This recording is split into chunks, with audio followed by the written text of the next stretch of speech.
माता हैं आप, और माता का हृदय तो अत्यंत विशाल होता है, अपनी संतान की अनेक भूलों को भी क्षमा कर देता है।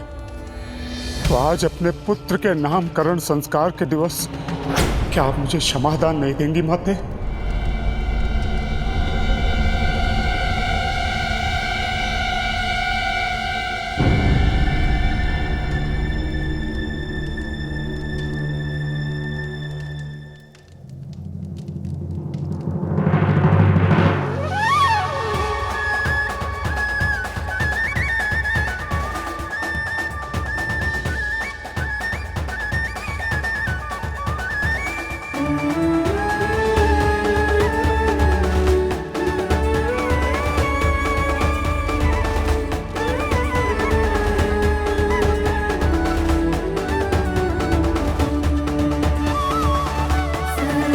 आज के शुभ अवसर पर मैं किसी को निराश कैसे कर सकती हूँ?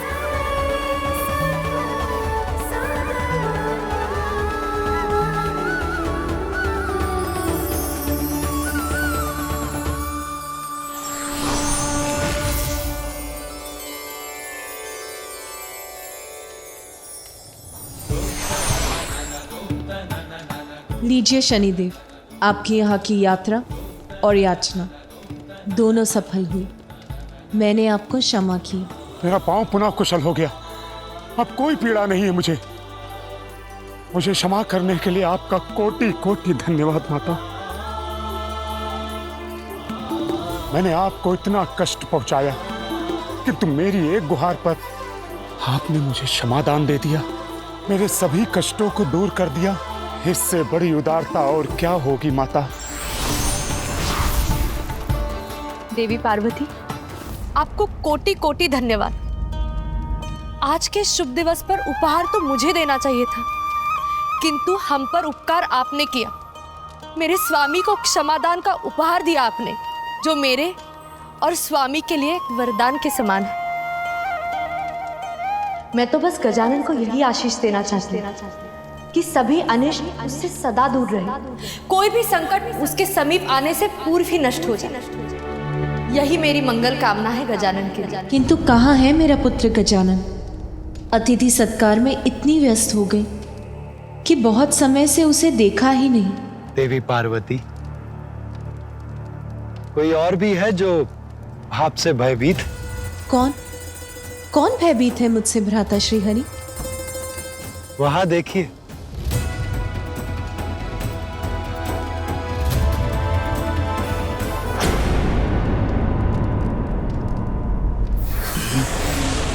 बालक, मेरी बात सुनो और स्वीकार करो। अब तन और मन दोनों से तुम मेरे नियंत्रण में हो। बालक, चलो मेरे साथ चलो बालक।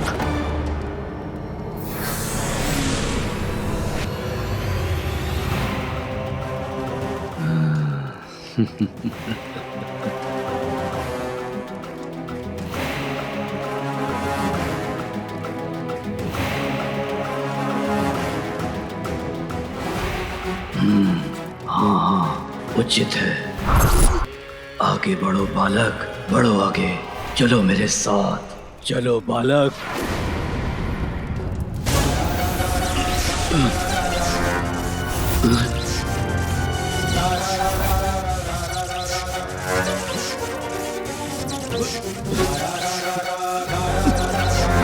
अरे, ये कौन सी शक्ति ने मुझे जड़ कर दिया है?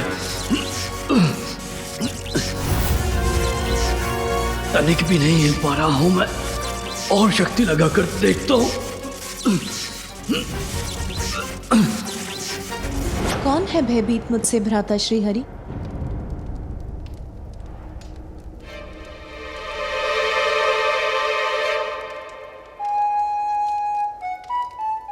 भ्राता नारायण, वो तो देवश्री नारद है ना? वहां क्यों छिपे हैं? यहाँ क्यों नहीं आते? उन्हें मुझसे क्या भय? क्यों ना इस प्रश्न का उत्तर उन्हीं से पूछ ले। देवर्षि नारद, यहाँ आइए। देवी पार्वती आपसे कुछ पूछना चाहती है।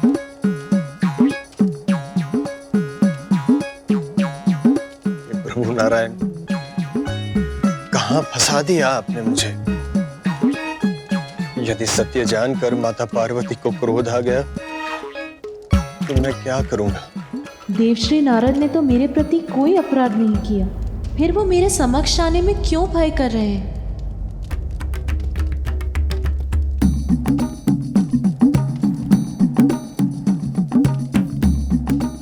देवर्षि, आपके मन में जो भी विचार, निसंकोच होकर देवी पार्वती से कहिए। आप क्यों? नारायण नारायण। देवर्षि, भय का त्याग कीजिए और अपने मन के विचार देवी पार्वती से कह दीजिए। वो माता, मैं आपसे छुपते छुपाता फिर रहा था। आपके समक्ष आने का साहस नहीं जुटा पा रहा था माता, क्योंकि माता। क्योंकि क्या देवर्षि? आपको मेरे समक्ष आने में इतना भय क्यों हो रहा है? बहुत बड़ा दोष है मेरा माता।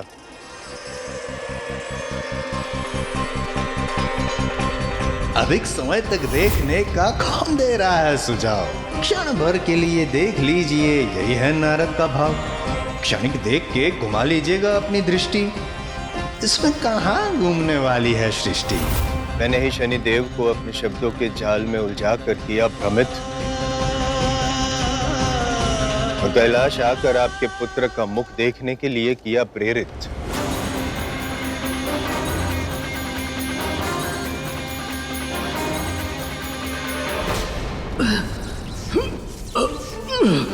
अपना पांव तक नहीं उठा पा रहा हूं मैं, क्या करूं अब?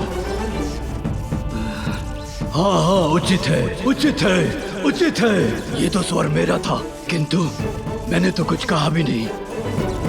तो मेरे स्वर में मेरे शब्द, मेरे मस्तिष्क में कौन दौड़ा रहा है? कौन बुन रहा है ये माया जाल? उचित है, सर्वथा उचित है। सुनो मेरी बात। ये किस अदृश्य शक्ति ने घेरा है मुझे, जिससे मैं अपनी संपूर्ण शक्ति लगाकर भी भेद नहीं पा रहा हूँ? जिसने मुझे यहाँ जड़ बनाकर अपने ही शब्दों की गूंज को सुनने के लिए विवश कर रखा है।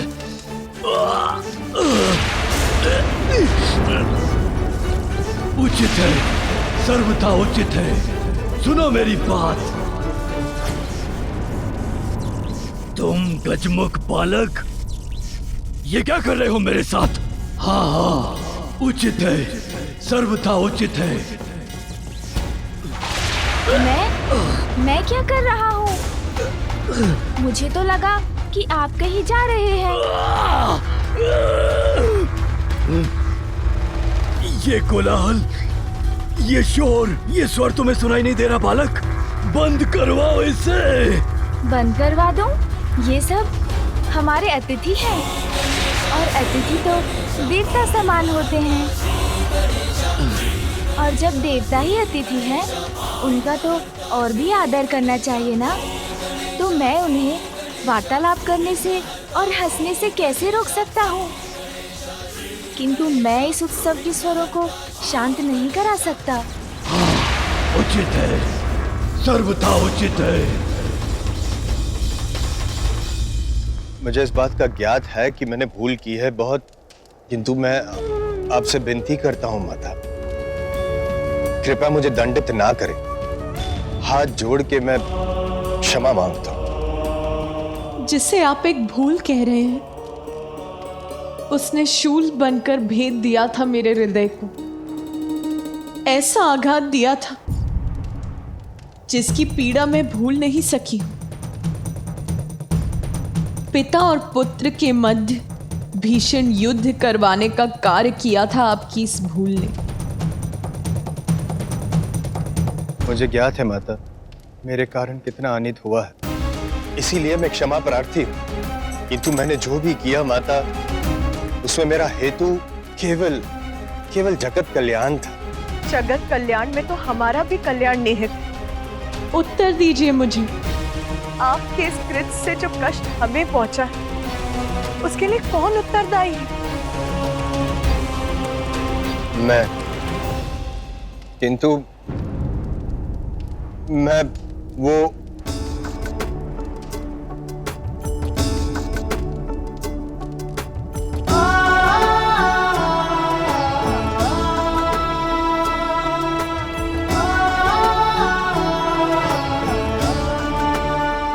किंतु अंत भला तो सब भला। आज के इस आनंद उत्सव में मैं आपको दंड नहीं दूंगी देवश्री। आप भय मुक्त हो जाएं। नारायण नारायण।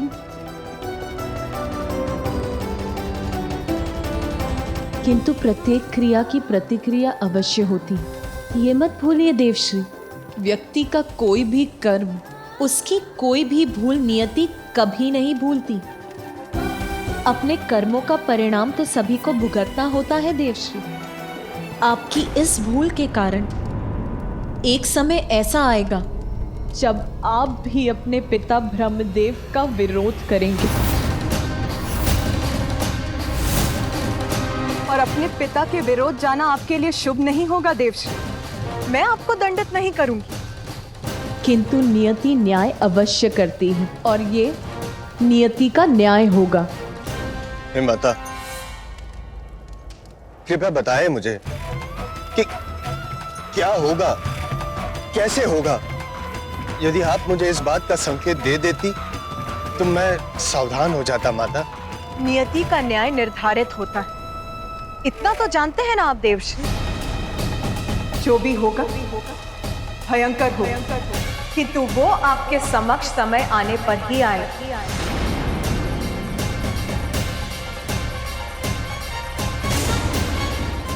मुझे ऐसा प्रतीत हो रहा है जैसे मेरे मस्तिष्क में विस्फोट होने वाला है। ये कोलाहल मुझे प्रताड़ित कर रहा है बालक।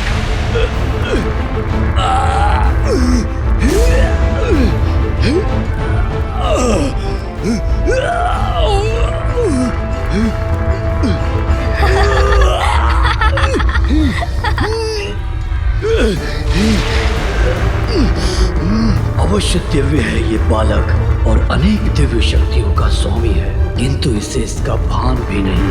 मैंने अपनी शक्ति से इसको सम्मोहित करने का प्रयत्न किया, किंतु विचार का जो वार मैंने इस पर किया वो तो उल्टा मुझ पर ही पड़ गया और मैं यहाँ जकड़ कर रह गया। इससे सावधान रहने की आवश्यकता है सिंदूरा।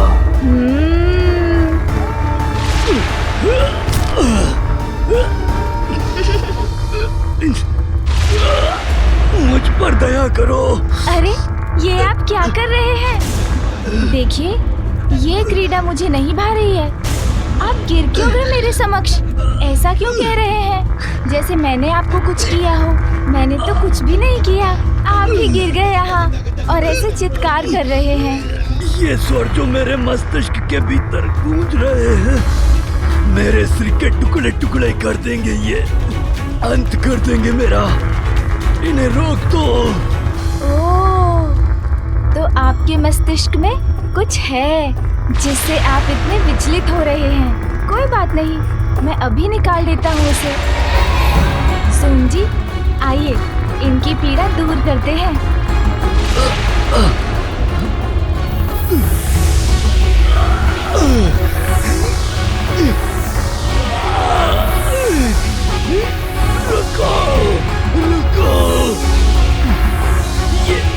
ये क्या हो रहा है मेरे साथ? मैं वाष्प बनकर वायु में विलीन क्यों हो रहा हूँ? अरे सोम जी के ऊपर ये मक्खी कहाँ से आ गई?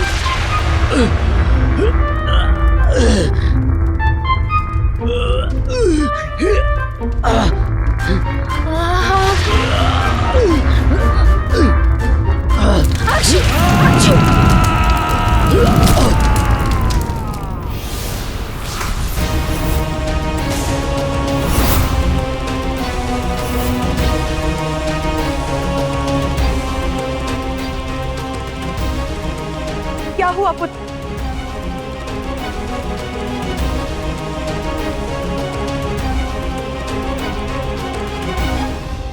तुम कुशल तो हो ना? माँ वो मुझे क्षमा।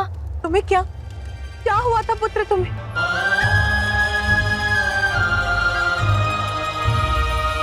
माँ, आप व्यर्थ चिंता कर रही हैं। मुझे तो कुछ नहीं हुआ। देखिए, सकुशल खड़ा हूँ आपके समक्ष। बस एक छींक आ गई थी मुझे। और हाँ, एक कोई थे यहाँ, वो मुझे घूर घूर कर देखते रहे। फिर उनके सर में पीड़ा उठ गई। मैंने उनकी सहायता करने का प्रयत्न किया, किंतु छींक आ गई। फिर तो उनका रूप ही परिवर्तित हो गया माँ। ऐसा प्रतीत हुआ उन्हें देखकर जैसे वो कोई भयंकर असुर हो।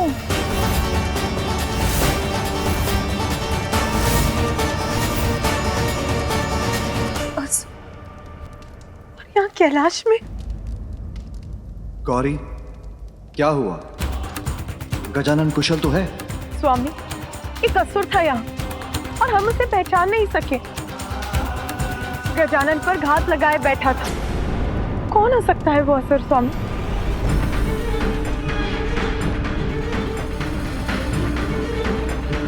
असुर और यहाँ कैलाश में? असंभव। ये मात्र इस बालक की कल्पना से अधिक और कुछ भी नहीं है। देवी पार्वती, आप चिंता मत कीजिए। वो जो भी था अब चला गया है, और अच्छी बात तो ये है कि वो गजानन का कोई भी अनिष्ट नहीं कर सका।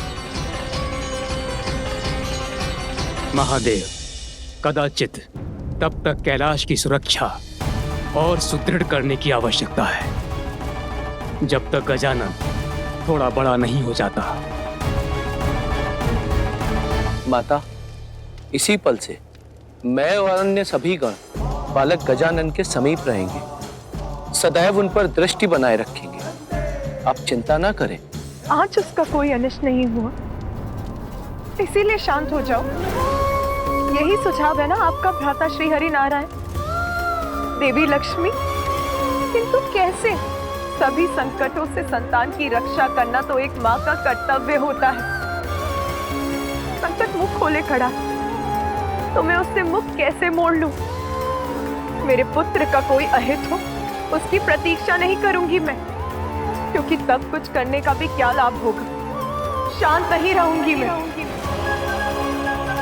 ब्रह्मदेव, देवाधिदेव महादेव का निवास कैलाश है। संपूर्ण ब्रह्मांड में सर्वाधिक सुरक्षित। यहाँ सुरक्षा में कोई कमी नहीं। कमी है तो कहीं ना कहीं प्रारब्ध में, जिसके कारण चंद से ही मेरे पुत्र के जीवन पर कोई ना कोई संकट छाता रहा। सुनिए सब, जब तक मैं अपने पुत्र गजानन की सुरक्षा के प्रति निश्चिंत नहीं हो जाती, मैं अपनी चिंता नहीं त्याग सकती।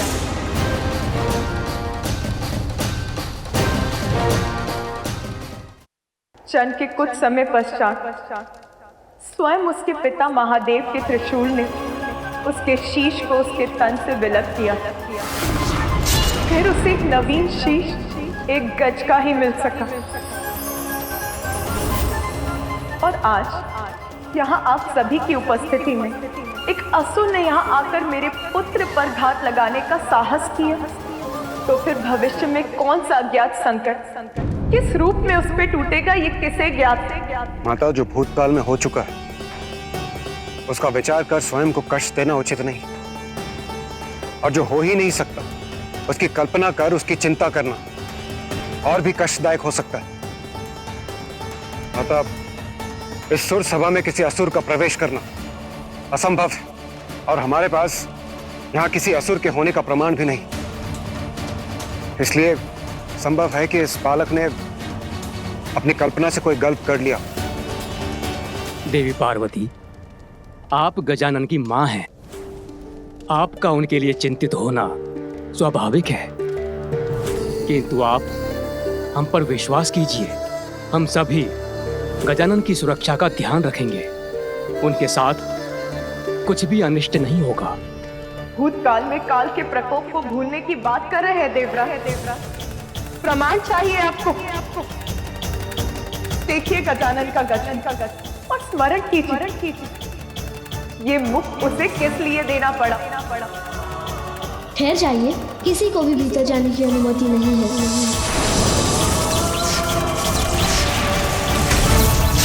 ये उसके प्रारब्ध का ही प्रमाण और प्रमाण चाहते हैं आप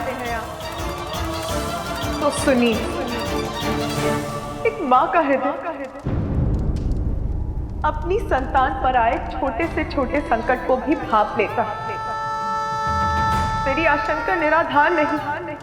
मैं उसकी सुरक्षा के प्रति अस्वस्थ नहीं हूँ ब्रह्मदेव। हमें उसकी सुरक्षा के प्रति कुछ और करना ही होगा। देवी पार्वती, तो फिर आप क्या चाहती हैं? ये स्पष्ट कीजिए। मैं चाहती हूँ कि आप श्री हरि नारायण और महादेव मेरे पुत्र का प्रारब्ध परिवर्तित कर दें, उसे देवत्र प्रदान करें।